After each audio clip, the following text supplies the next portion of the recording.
Mari bergerak bersama guru penggerak, menebar manfaat bagi pendidikan merdeka. Lekas bergerak dalam pendidikan penggerak, ciptakan generasi unggul penopang bangsa. Mari bergerak, lekas bergerak, dan selalu menggerakkan.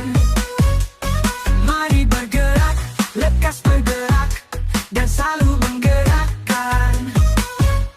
Mari bergerak bersama guru penggerak, menebar manfaat bagi pendidikan merdeka. Lekas bergerak dalam pendidikan penggerak, ciptakan generasi unggul penopang bangsa. Mari bergerak, lekas bergerak, dan selalu menggerakkan. Mari bergerak, lekas bergerak, dan selalu menggerakkan.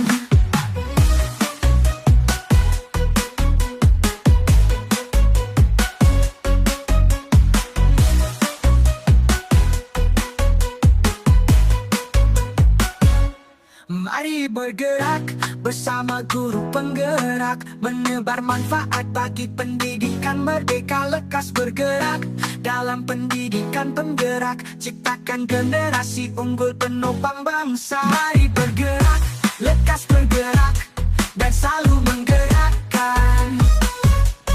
Mari bergerak, lekas bergerak, dan selalu menggerakkan.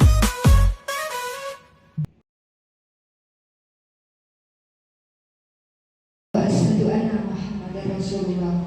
Allahumma sholli ala sayyidina Muhammad wa ala ali sayyidina Muhammad. Rabbi sholli sadri wa yassir amri wa hlul 'uqdatam min lisani wa yafqahu qawli. Amin ya rabbal alamin.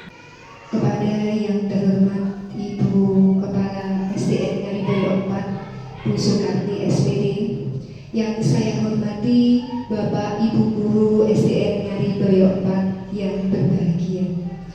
Pertama-tama marilah kita memanjatkan puji syukur kehadirat Allah Subhanahu wa Ta'ala, karena dengan limpahan rahmatnya sehingga pada siang hari ini kita bisa bersama-sama berkumpul di SDN Ngariboyo ini dalam acara diseminasi pemahaman dan pengalaman dalam menerapkan budaya positif modul 1.4 oleh Bu Deni Nur Aidah Riani, CGP Angkatan 11 Kabupaten Magetan, dalam keadaan sehat walafiat.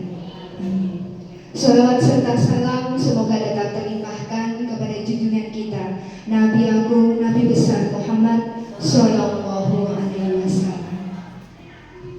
Di sini saya sebagai pembawa acara akan membacakan susunan pada acara pada siang hari ini.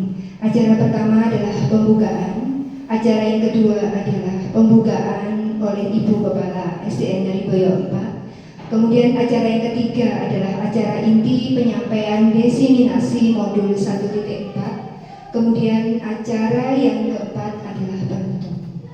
Marilah Bapak Ibu pada pagi hari ini, pada siang hari ini, supaya acara kita nanti berjalan dari awal sampai akhir, kita diberi manfaat, berkah dan barokah.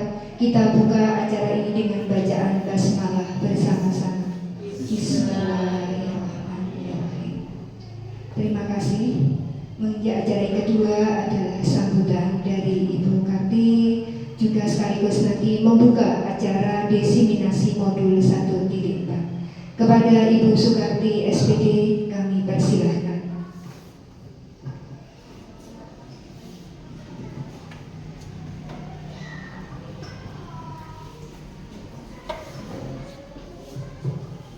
Bismillahirrahmanirrahim. Assalamualaikum warahmatullahi wabarakatuh.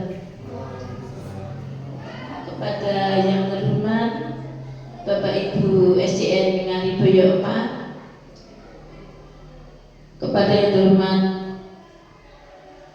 tamu undangan yang diundang pada hari ini, pertama-tama marilah kita panjatkan puji syukur alhamdulillah kepada Allah Subhanahu wa Ta'ala bahwa pada kesempatan siang hari ini kita dapat berkumpul bersama dalam acara melaksanakan aksi nyata diseminasi modul 1.4 yang akan disampaikan oleh Bu Deni Nur Aidah Riani dalam pemahaman dan pengalaman dalam penerapan budaya positif. Semoga dalam acara ini kita selalu dapat lindungan Allah Subhanahu wa Ta'ala dan semoga berjalan lancar. Amin ya rabbal alamin. Kedua kalinya sholawat serta salam selalu kita haturkan kepada junjungan kita Nabi Agung Nabi Muhammad Sallallahu Alaihi Wasallam. Semoga kita selalu mendapat syafaatnya di yaumul kiamat nanti. Allahumma amin. Kepada Bapak Ibu yang saya hormati, untuk hari ini sekolah kita mengantusias dan sangat mengharapkan. Di sini Ibu Deni Nur Aidah Riani pada kesempatan hari ini saya mohon dukungan dari Bapak Ibu untuk mengadakan aksi nyata diseminasi modul 1 dan 4.4 dalam pemahaman dan pengalaman dalam menerapkan budaya positif. Marilah dengan acara ini nanti panjenengan semuanya dapat menyerap isi daripada yang disampaikan Bu Deni sehingga dapat menerapkan pembelajaran ini di sekolah kita, sehingga dengan acara ini nanti sekolah kami terutama SDN Ngariboyo 4 khususnya dapat melaksanakan apa yang disampaikan oleh Bu Deni nanti yang akan dilaksanakan oleh seluruh warga sekolah. Untuk ini marilah kita buka acara ini dengan bacaan bismillah. Semoga acara ini dapat berjalan lancar dan bermanfaat. Amin ya rabbal alamin. Terima kasih. Acara sudah saya buka dan saya mohon maaf jika ada kata yang kurang berkenan dari saya pribadi. Saya mohon maaf yang sebesar-besarnya. Akhirul kalam. Wassalamualaikum warahmatullahi wabarakatuh. Waalaikumsalam.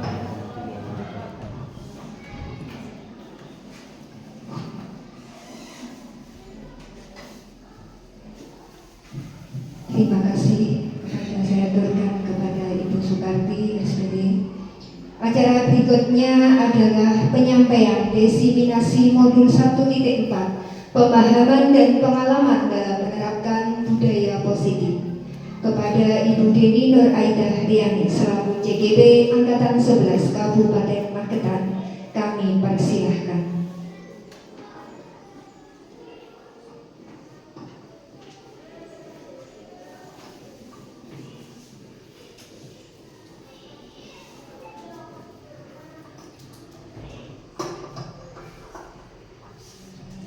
Assalamualaikum warahmatullahi wabarakatuh. Ya.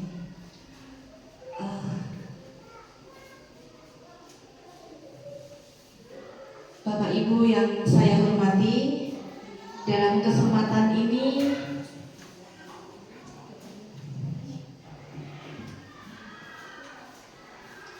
perkenankanlah saya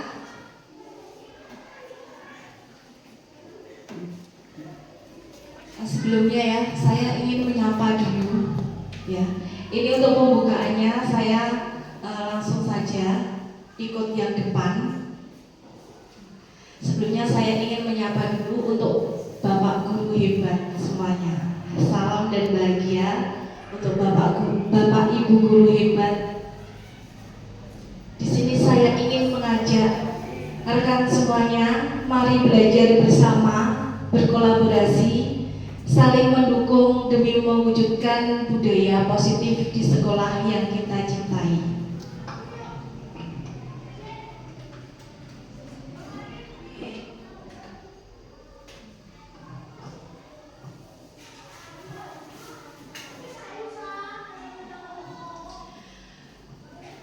Dalam kesempatan ini Perkenankanlah saya Dewi Nur Aida Riani sebagai calon guru penggerak angkatan 11 dari Kabupaten Magetan. Di sini saya ingin mendesiminasikan hasil belajar saya pada pendidikan guru penggerak pada modul 1.1.4, yaitu tentang pemahaman dan pengalaman saya dalam menerapkan budaya positif.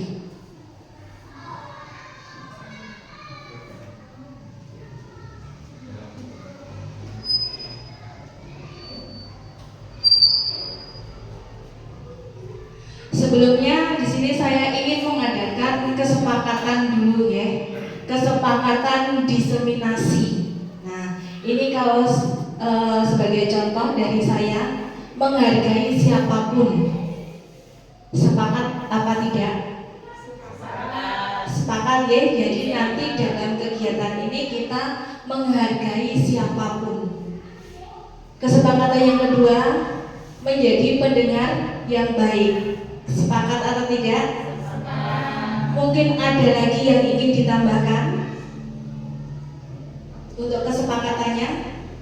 Silahkan menambahkan. Ya, Bu.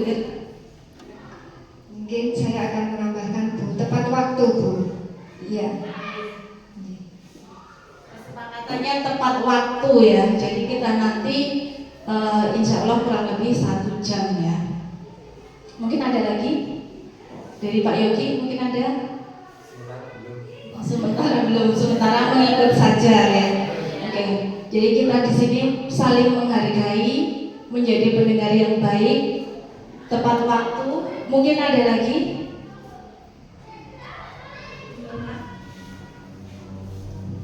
Mungkin untuk yang keempat, tidak membunyikan HP atau HP di silent seperti itu. Ya, bagaimana Bapak Ibu sepakat untuk men-silent HP-nya? Iya, monggo silakan ya yang ingin men-silent HP-nya.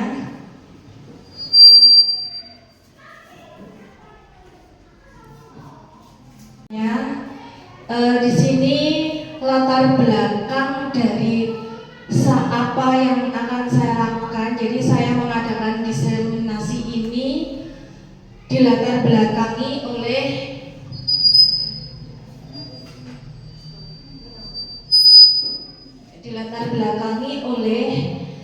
saya melihat di sini sebagian besar warga sekolah ini belum memahami secara merata tentang penerapan konsep inti dari budaya positif, sehingga lingkungan sekolah yang positif bagi anak belum dapat tercipta dengan baik. Tujuan dari diseminasi yang akan saya adakan ini yaitu untuk berbagi pemahaman tentang konsep-konsep kunci yang saya pelajari dalam modul budaya positif, yaitu tentang perubahan paradigma belajar, tentang disiplin positif, motivasi perilaku manusia, kebutuhan dasar, posisi kontrol restitusi, serta keyakinan kelas, serta segitiga restitusi. Tujuan yang kedua yaitu saya ingin berbagi pengalaman dan pembelajaran yang saya dapat setelah menerapkan konsep-konsep kunci tersebut baik di kelas maupun di sekolah. Dalam modul budaya positif ini membahas tentang paradigma perubahan belajar yang mempunyai komponen-komponen inti, yaitu yang pertama disiplin positif, teori motivasi hukum dan penghargaan, restitusi, dasar kebutuhan manusia, keyakinan kelas, 5 posisi kontrol, serta segitiga restitusi yang nantinya akan kita bahas secara sekilas ya, mungkin karena berhubung waktunya yang tidak memungkinkan, sekilas saya bahas satu persatu. Pembelajaran dengan paradigma baru. Pembelajaran dengan paradigma baru ini dirancang berdasarkan prinsip pembelajaran yang terdiferensiasi, sehingga setiap siswa belajar sesuai dengan kebutuhan dari tahapan perkembangan untuk mewujudkan profil Pancasila. Selanjutnya, disiplin positif. Kata disiplin ini sudah tidak asing lagi ya bagi kita. Kita selalu menekankan ke anak untuk disiplin, disiplin, dan disiplin. Nah, apa arti disiplin itu? Mungkin ada yang ingin mengemukakan pendapatnya tentang disiplin. Monggo ya Pak Yogi, maju saja ya.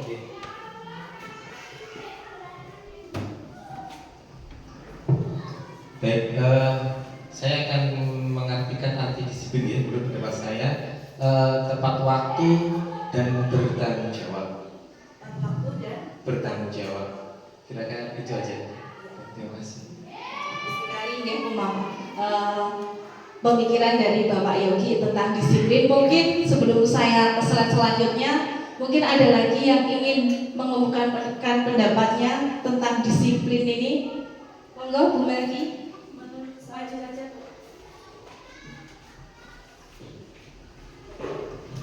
Menurut saya, disiplin berarti harus menaati apa yang telah disepakati dan mengikuti peraturan yang sudah dibuat, seperti itu, Bu. Disiplin di sini menaati peraturan yang sudah disepakati. Ya. Nah, sekarang mungkin saya akan menjelaskan tentang disiplin. Arti dari disiplin yaitu dalam budaya kita, makna kata disiplin yaitu sesuatu yang dilakukan seseorang pada orang lain untuk mendapatkan kepatuhan. Kita cenderung menghubungkan kata disiplin ini dengan ketidaknyamanan sebenarnya. Bapak pendidikan kita, Ki Hajar Dewantara, menyatakan bahwa di mana ada kemerdekaan, disitulah harus ada disiplin yang kuat. Disiplin ini bersifat self-disiplin, yaitu kita sendiri yang mewujudkan, yang mewajibkan kita dengan sekeras-kerasnya. Tetapi itu semua itu saja tidak cukup ya. Jika kita tidak cakap melakukan self-disiplin, wajib penguasa lain mendisiplinkan kita. Dan peraturan demikian itulah harus ada di dalam suasana yang merdeka. Ini saya kutip dari pemikiran Ki Hajar Dewantara, tentang pemikiran konsep keteladanan sikap merdeka, cetakan kelima tahun 2013 halaman 470. Nah, sebagai pendidik, tujuan kita adalah menciptakan murid yang merdeka. Syarat utamanya adalah disiplin diri, sehingga mereka berperilaku sesuai nilai-nilai kebajikan dan memiliki motivasi intrinsik. Jadi untuk disiplin ini yang memulai adalah diri kita sendiri. Apabila kita tidak mampu mendisiplinkan diri sendiri, maka orang lain itu berhak untuk mendisiplinkan kita. Disiplin positif ini merupakan salah satu cara penerapan disiplin yang bertujuan untuk menumbuhkan kesadaran serta memberdayakan anak untuk melakukan sesuatu tanpa sogokan ataupun tanpa ancaman. Jadi kita mendisiplinkan anak itu jangan sampai kita memberi sogokan ataupun ancaman, apalagi dengan cara hukuman.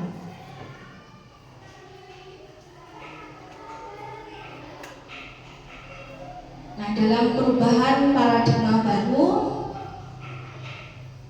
Ini saya sudah pernah melakukannya ya, mungkin kita juga pernah melakukannya, tentang kegiatan kepal tangan. Dalam kegiatan ini saya minta kerelaannya untuk 2 orang ya maju ke depan untuk mempraktekkan tentang kegiatan kepalan tangan. Mungkin ada yang bersedia, monggo. Ya, Pak Yogi dengan siapa, monggo? Dengan Bu Vita? Monggo dengan Bu Vita aja. Nah, di sini jadi ini simulasi kita ya. Untuk di sini ada si A dan B. Nah, mungkin Bu Vita ini nanti membuat secari kertas kecil, menuliskan benda atau sesuatu yang sangat berharga untuk Anda. Lalu letakkan dan genggam seerat-eratnya. Nah, di sini tugasnya Pak Yogi adalah meminta Bu Vita agar dia mau membukakannya. Boleh dengan rayuan, boleh dengan dengan ancaman, intimidasi, silakan kalau mau mengintimidasi atau menghardik, menyuap juga boleh. Nanti keputusannya terserah Bu Vita, nanti bisa membuka atau tidaknya. Nah.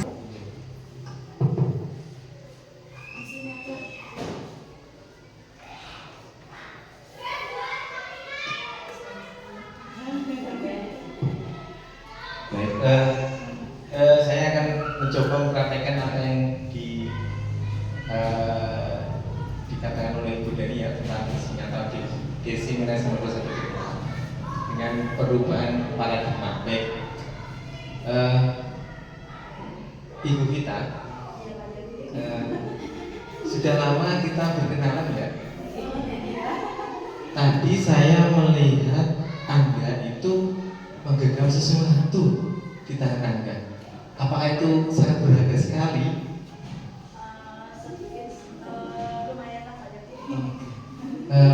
Jikalau boleh, saya meminta sudikan Bu Vita merelakan memberikan kepada saya.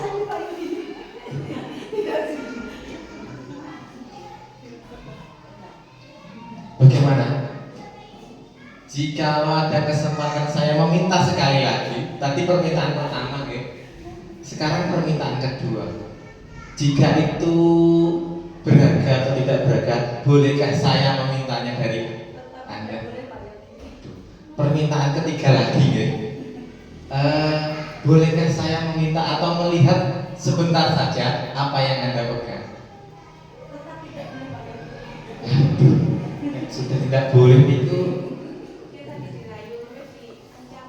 Oh iya, gini aja, Bu Vita.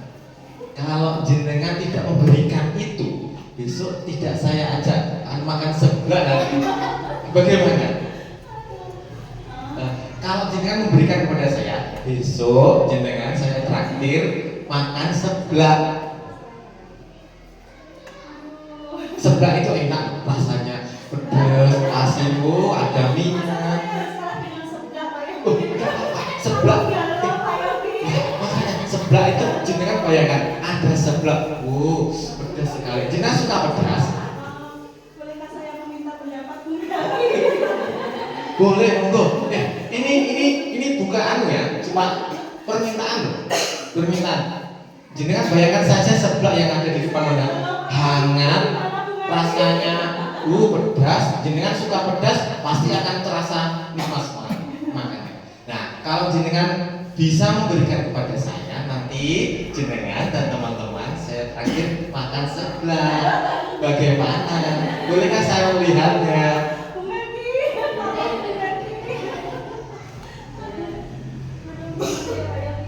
Semangkok sebelah itu nikmat loh. Ini nanti levelnya bisa dipilih loh. Ada level 1, ada level 2, level 3, 4 paling pedas, 5 paling pedas. Nah, terserah selera jenengan. Kalau boleh deh, jenengan serahkan saya, nanti saya ajak makan sebelah. Ya karena ini memang tidak begitu penting bagi saya pikir saja. Terima kasih. Seblak. Nanti janji saya belikan seblak, yang penting saya dapat ini. Itu aja Bu Deni, terima kasih. Iya, bagus sekali ya, terima kasih. Ya, terima kasih Pak Yogi sama Bu Vita yang telah mempraktekkan tentang kegiatan kempalan tangan. Ini merupakan perubahan paradigma ya. Di sini ada kegiatannya tadi si A dan B. Ini Sobela secari kertas, tuliskan benda atau sesuatu yang sangat berharga. Letakkan di salah satu tangan Anda dan genggam benda tersebut dengan segala daya. Buatlah sebuah kepalan. Maka teman B akan mencoba dengan sekuat tenaga seperti yang dilakukan Pak Yogi tadi, dengan rayuan, dirayu sekali, 2 kali, 3 kali, akhirnya rayuan mautnya keluar dengan apa tadi? Nah, dengan seblaknya tadi. Nah, tadi Bu Vita memberikannya apa tidak ya? Memberikan, akhirnya Bu Vita luluh dengan rayuannya Pak Yogi. Nah, untuk mempertahankan sesuatu tadi, yang kita pertahankan adalah kertasnya tadi. Ibaratkan kertas tadi yang kita pertahankan.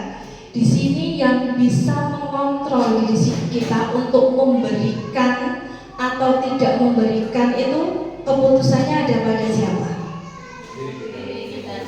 Ya, kalau tadi pada Bu Vita ya. Meskipun Bu Vita ini minta bantuan pada Bu Melki, nah, itu bukan menjadi suatu keputusan, tapi keputusan ada pada diri kita sendiri. Selama ini kontrol ya. Di sini saya ingin membahas tentang teori pilihan. Selama ini kita menjadi guru, ini sebenarnya kita mempunyai ilusi ya. Ilusi guru ini seakan-akan kitalah yang mampu untuk mengontrol murid. Lalu kita berilusi bahwa dengan memberikan kritikan dan membuat orang, terutama murid, ini merasa bersalah, kita berpikir bahwa hal tersebut dapat menguatkan karakter. Mungkin selama ini kita juga berilusi bahwa semua penguatan positif ini efektif dan bermanfaat. Mungkin apa buatan? Iya atau tidak? Kita berilusi bahwa orang dewasa, di sini kita sudah menjadi orang dewasa ya. Orang dewasa ini memiliki hak untuk memaksa. Seperti tadi Pak Yogi yang memaksa Bu Vita untuk memberikan apa yang dia simpan. Nah, dari ilusi-ilusi kita ini apakah semuanya benar adanya? Nah, ternyata pada paradigma baru di sini saya akan membahas tentang teori motivasi, hukuman dan penghargaan serta restitusi. Motivasi ini merupakan dorongan yang timbul pada diri seseorang secara sadar dan tidak sadar untuk melakukan sesuatu tindakan dengan tujuan tertentu. Seperti yang telah saya pelajari dalam pendidikan guru penggerak, motivasi perilaku manusia ini terdiri dari tiga kelompok ya, 3 tahapan. Yang pertama, motivasi kita melakukan sesuatu karena termotivasi untuk menghindari ketidaknyamanan, terutama hukuman. Yang kedua, kita melakukan sesuatu itu dengan alasan karena kita termotivasi mendapatkan suatu imbalan atau penghargaan ataupun pujian. Ya, jadi nanti kalau saya tidak melakukan ini, kalau saya tidak datang pagi-pagi, nanti saya nggak dipuji sama ibu kepala sekolah. Itu misalnya kita sampai ke motivasi yang kedua. Kalau motivasi pertama tadi, misalnya, saya harus datangnya ini harus pagi. Kenapa datang pagi? Karena saya takut nanti kalau ditegur ibu kepala sekolah. Nanti kalau saya mendapat surat peringatan dari kepala sekolah. Ini pada motivasi yang menghindari ketidaknyamanan atau hukuman. Sedangkan motivasi pertama dan kedua ini merupakan motivasi yang timbul secara dari luar, dari orang lain, yaitu motivasi yang saya katakan motivasi eksternal. Lalu tahapan yang ketiga, motivasi perilaku manusia. Jadi manusia ini berperilaku ini dengan alasan karena ingin menjadi orang yang mereka inginkan atau menghargai diri sendiri dengan nilai-nilai yang mereka percaya. Mungkin di sini sebagai contoh saja, saya akan datang pagi ke sekolah. Itu bukan karena saya takut dengan hukuman atau surat peringatan dari ibu kepala sekolah. Saya juga tidak menginginkan pujian dari kepala sekolah, tapi hal itu timbul dari diri saya sendiri. Karena saya yakin bahwa jika saya datang pagi, itu saya mencerminkan kedisiplinan dan tanggung jawab saya sebagai seorang guru. Motivasi inilah yang merupakan motivasi internal, motivasi yang timbul dari dalam diri kita sendiri. Selanjutnya akan saya bahas tentang restitusi. Apa itu restitusi? Mungkin kata restitusi ini sudah pernah mendengar atau belum? Belum, nggih? Sama. Saya sebelum ikut pendidikan guru penggerak, ini saya tidak pernah mendengar istilah restitusi. Tapi setelah saya belajar di pendidikan guru penggerak ini, saya belajar, berkenalan dan memahami tentang apa itu restitusi.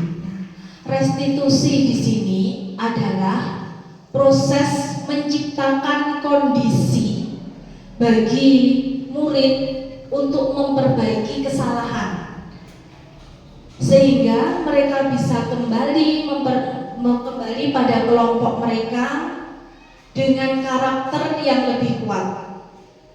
Restitusi juga merupakan proses kolaboratif yang mengajarkan murid untuk mencari solusi untuk masalah mereka dan membantu murid berpikir tentang orang seperti apa yang mereka ingin menjadi.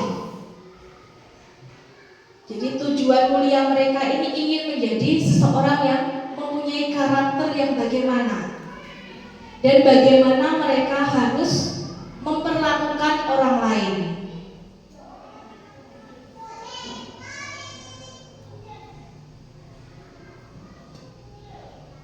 Dalam restitusi kita mengenal konsep disiplin. Nah, konsep disiplin di sini ada 4 tahapannya.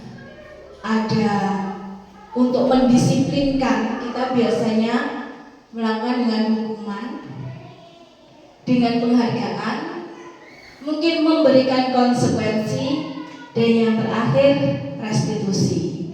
Nah, mungkin dalam tahapan hukuman ini menghukum anak, misalnya anak bersalah, melakukan kesalahan, menimbulkan masalah di kelas. Apakah Bapak Ibu pernah melakukan ini, tahap hukuman? Pernah menghukum nopo mboten? Sering. Pernah. Sering nopo? Apa jarang Pak Yogi? Pernah. Jarang. Mungkin ada yang sering ya kita melakukan hukuman. Nah, ternyata dampak dari hukuman ini ciri-cirinya yaitu menyakitkan. Kita menghukum anak yang ini keinginan kita, tujuan kita untuk biar anak tersebut disiplin. Saya hukum. Ternyata menyakitkan dan juga tidak nyaman bagi anak. Murid juga merasa takut, memaksa murid menyembunyikan kesalahan, dan ini dampak terbesar yaitu murid menjadi rendah diri. Ternyata dengan hukuman ini kita tidak mendisiplinkan, tidak mendisiplinkan anak, justru kita akan membuat anak menjadi rendah diri.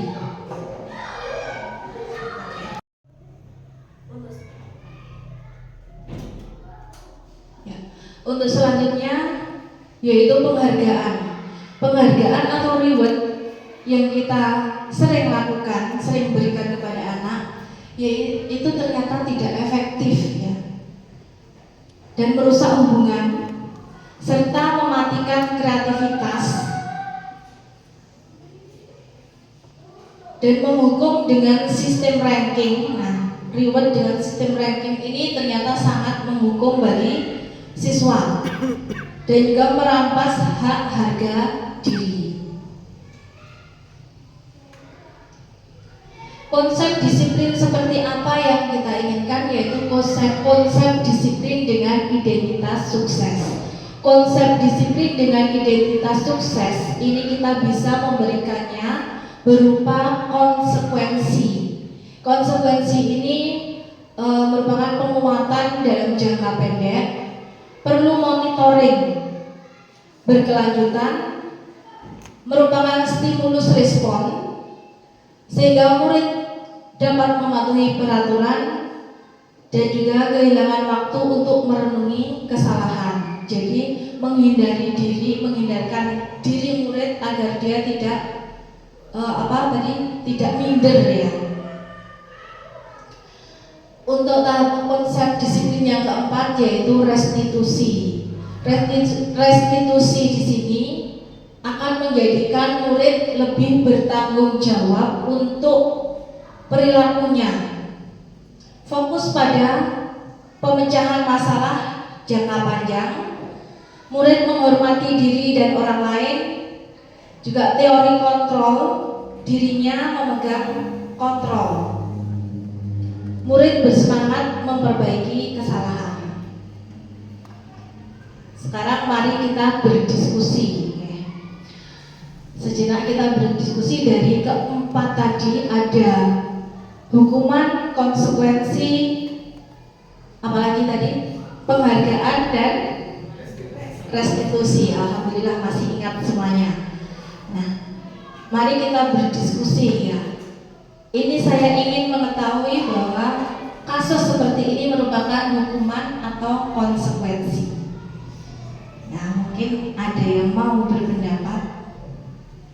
Di sini ada kasus satu, mencatat 100 kali di dalam buku kalimat "saya tidak akan terlambat lagi karena terlambat ke sekolah". Mungkin ini pernah ya kita lakukan. Bahkan tidak hanya menulis, juga dimintakan apa Pak Yogi? Tanda tangan orang tua murid serta tanda tangan ibu KS. Nah, ini merupakan hukuman atau konsekuensi? Hukuman. Iya, betul sekali. Ini merupakan hukuman. Jadi kita akan melakukannya lagi atau tidak? Tidak ya. Bisa kita ingat-ingat, jangan sampai kita melakukan seperti ini lagi karena dampaknya seperti tadi. Lalu untuk kasus yang kedua, lari mengelilingi lapangan basket 2 kali karena terlambat hadir di sekolah. Hukuman atau konsekuensi? Hukuman. Bu Vita? Hukuman. Ya, betul sekali. Ini merupakan hukuman. Yang ketiga, murid diminta untuk push up 15 kali karena tidak menggunakan masker ke sekolah. Hukuman. Yang keempat, menggantikan kertas tugas teman yang telah dicoret-coret. Konsekuensi. Membersihkan tumpahan air di meja tulis karena tersenggol pada saat belajar. Konsekuensi. Murid disuruh untuk tidak menggunakan sepatu seharian di sekolah karena tidak mengenakan sepatu hitam. Hukuman atau konsekuensi?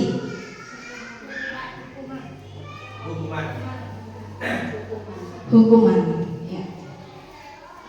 Lari mengelilingi lapangan basket 2 kali karena terlambat 10 menit untuk pelajaran PJOK. Hukuman atau konsekuensi? Konsekuensi. Jadi kalau Pak Guru olahraga, misalnya ada yang terlambat, ya, dia menyuruh lari 10 menit, lari 2 kali lapangan, ini boleh karena ini konsekuensi. Ini pada pembelajaran PJOK ya. Tapi kalau untuk pembelajaran matematika saya rasa tidak sesuai. Nah, sekarang saya akan membahas tentang ciri-ciri restitusi. Ciri-ciri dari restitusi. Restitusi ini bukan untuk menebus kesalahan, namun untuk belajar dari kesalahan. Restitusi ini memperbaiki hubungan dan memberikan tawaran, bukan paksaan. Jadi kita di sini tidak memaksa anak, tidak langsung kamu harus seperti ini, gitu tidak. Tapi kita menawarkan dulu ke anak. Lalu restitusi ini menuntun untuk melihat ke dalam diri. Restitusi mencari kebutuhan dasar yang mendasari tindakan. Restitusi diri adalah cara yang paling baik. Ini menurut saya juga, mungkin banyak juga yang berpendapat sama. Restitusi fokus pada karakter, bukan tindakan. Restitusi fokus pada solusi dan mengembalikan murid yang berbuat salah pada kelompoknya. Jadi menghindari anak agar tidak minder. Di sini ada contoh kasus siswa yang tidak mengerjakan tugas. Mungkin jika ada siswa yang tidak mengerjakan tugas, apa yang akan Bapak Ibu guru lakukan? Sebagai contoh, mungkin kita sering ya, kalau anak didik kita atau murid kita ini tidak mengerjakan tugas, ini kita menghukum berdiri di depan kelas atau menulis di buku tulis berjanji tidak lupa mengerjakan tugas.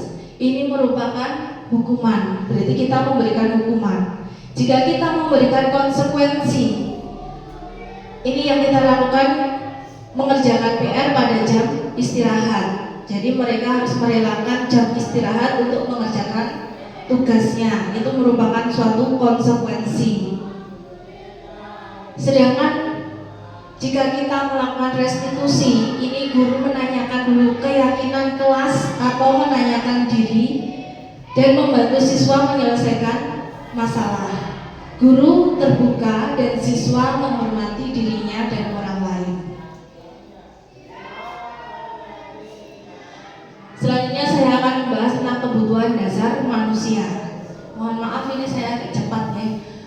Kebutuhan dasar manusia ini ada 5.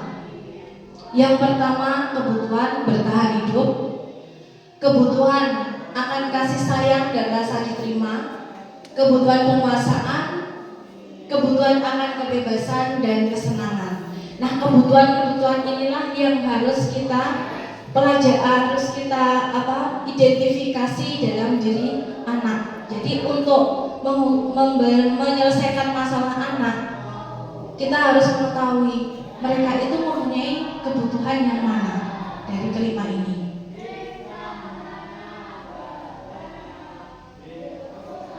Selanjutnya adalah keyakinan kelas. Nah, keyakinan kelas kalau dulu mungkin, nah di sini saya ingin bertanya, mengapa keyakinan kelas? Kalau dulu apa Bu? Peraturan kelas. Kenapa tidak peraturan kelas? Mungkin ada yang pertama bertanya, kenapa keyakinan kelas? Seperti di kelas 6 ini sudah saya praktekkan untuk menyepakati tentang keyakinan kelas di kelas 6 ya. Ini saya menyepakatinya bersama anak-anak juga. Mungkin di sini sebagai contoh menggunakan helm saat mengendarai roda. Ini kenapa? Mengapa kita memiliki peraturan tentang menggunakan helm saat mengendarai kendaraan roda atau motor? Mungkin ada yang mau menjawab? Kenapa? Apa alasannya? Iya, Pak Yogi. Untuk menjaga keselamatan diri kita sendiri apabila di jalan terjadi kecelakaan kan itu untuk peningkatan kita sendiri juga. Untuk menjaga Keselamatan diri kita sendiri. keselamatan. Mungkin yang lain yakinnya apa? Nah, mengapa kita harus menggunakan helm saat mengendarai kendaraan roda 2 atau motor? Nah, selain untuk keselamatan juga agar tidak ditilang oleh Pak Polisi. Karena peraturan kita menyelamatkan diri dari Iya. tilangan polisi ya. Ya, jadi kita menyelamatkan diri dari tilangan polisi. Lalu keyakinan kita memakai helm ini untuk apa? Untuk menyelamatkan diri, untuk keselamatan. Ya. Keyakinan kelas. Di sini saya akan membahas keyakinan kelas. Keyakinan kelas ini bersifat lebih abstrak daripada peraturan. Jika peraturan ini lebih rinci atau lebih konkret. Jadi misalnya peraturan seperti di kelas itu, peraturan harus menggunakan pakaian yang rapi, menggunakan seragam lengkap. Nah, ini dalam keyakinan kelas merupakan apa? Di keyakinan kelas saya ini ada. Ini keyakinan kita menggunakan seragam lengkap atau menggunakan sepatu pada waktu pembelajaran. Ini merupakan disiplin dan tanggung jawab.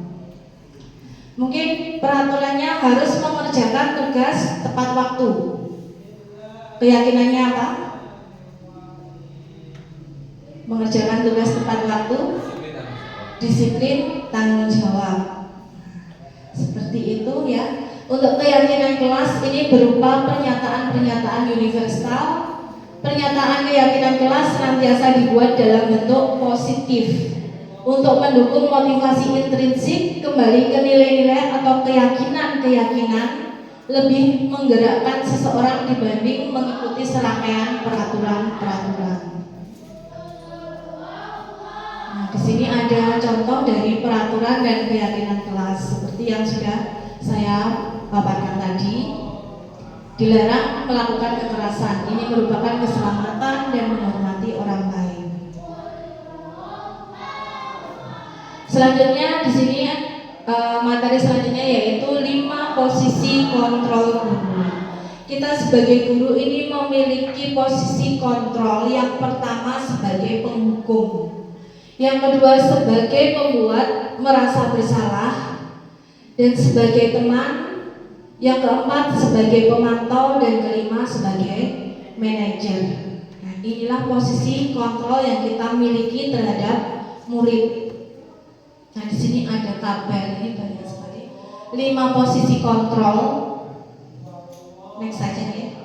Misalnya di sini ada kasus siswa tidak memakai atribut saat upacara. Kasus ini sering atau tidak pernah terjadi?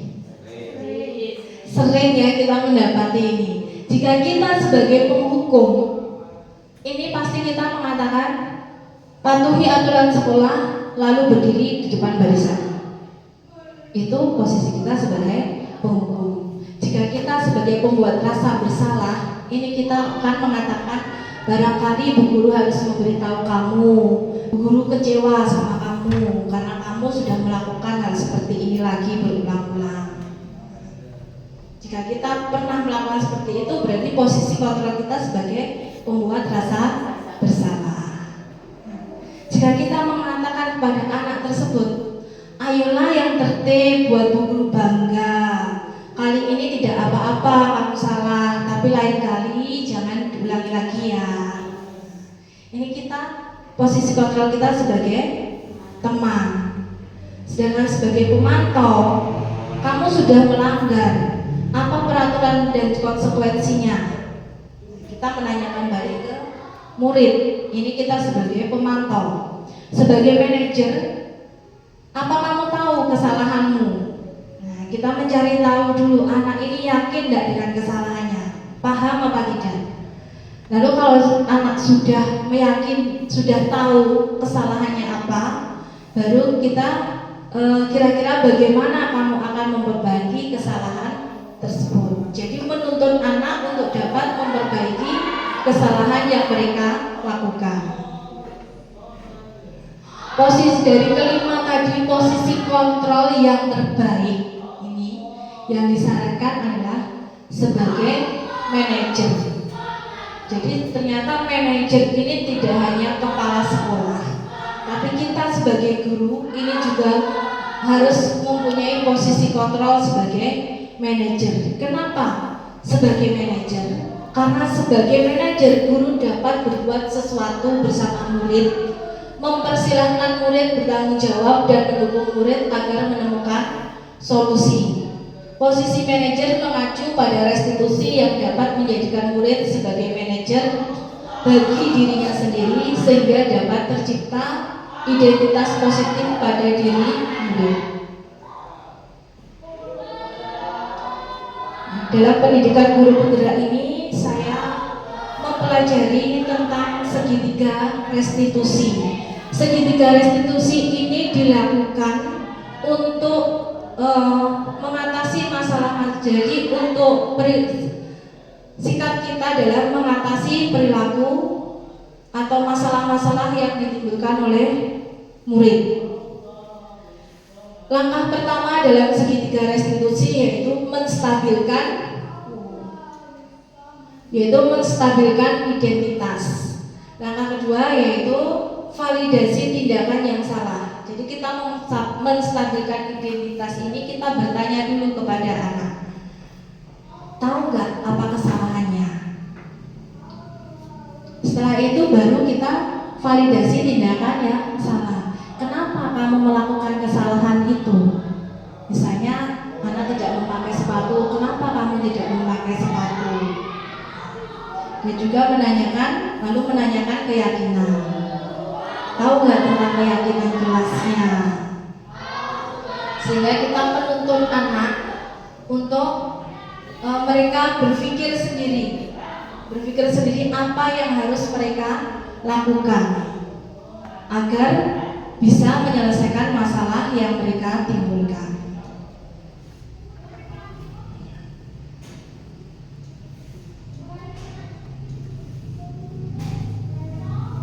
Nah, di sini saya sudah melakukan penerapan segitiga restitusi dalam pemecahan masalah murid di kelas 6.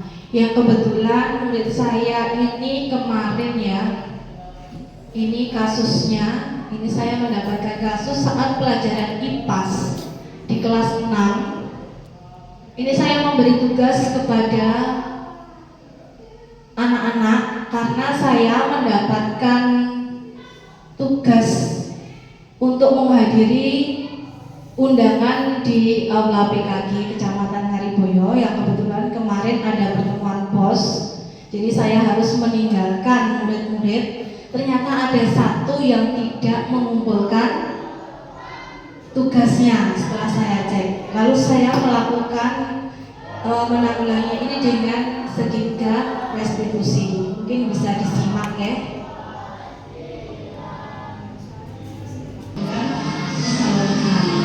Karena kita ini memang ada manusia biasa yang tidak bisa luput dari kesalahan, manusia yang tidak sempurna. Jadi itu tidak akan mencari siapa yang salah. Saya tidak akan memberikan atas lain tidak salah. Guru yang ingin tahu maka akan tidak mengerjakan dan memberikan tugas dan kita cari solusinya bersama. Berpikir ibu belum tahu kenapa kemarin kamu tidak mengerjakan tugasnya.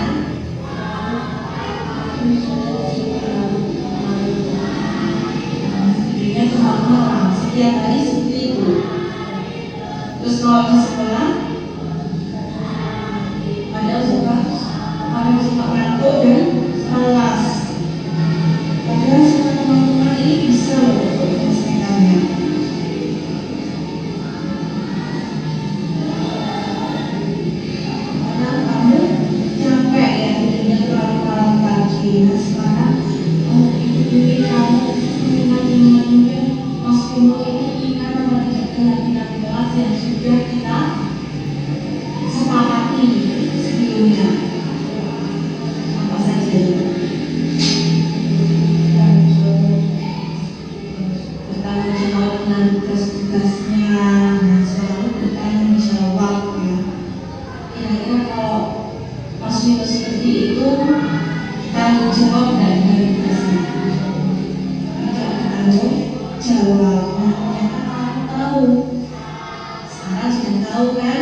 bisu berapa? Pulang malam harus belajar dan konsentrasi dengan tugasnya. Mungkin ada yang lain solusinya?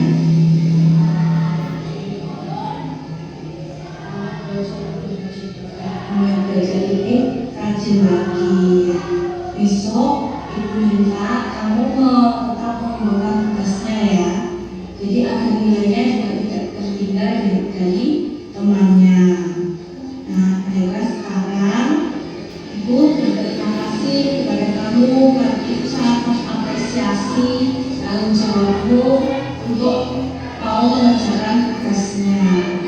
Besok jangan dibandingkan ya tugasnya.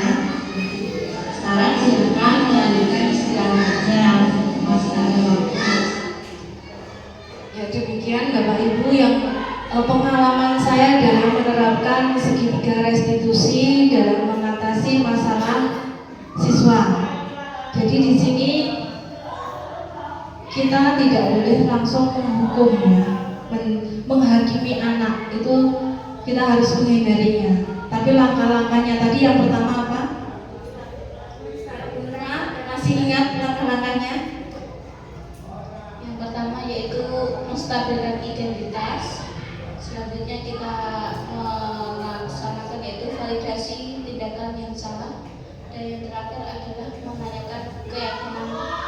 Terima kasih, bagus sekali yang masih ingat langkah-langkahnya.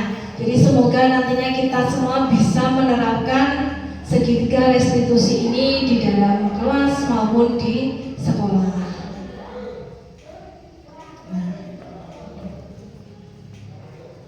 Nah, untuk yang terakhir ini, di sini saya memberikan penguatan bahwa dalam penerapan program disiplin positif ini hendaknya guru memiliki standar kepribadian, profesional dan sosial yang baik, di mana guru mampu merefleksi pada posisi kontrolnya saat ini, bagaimana perjalanan dirinya sebagai seorang among, sebagai penuntun, karena di sini tugas kita sebagai guru ini kita hanya menuntun anak, bukan membentuk ataupun menciptakan, tapi kita menuntun anak untuk menjadi insan yang mandiri, merdeka, dan bertanggung jawab.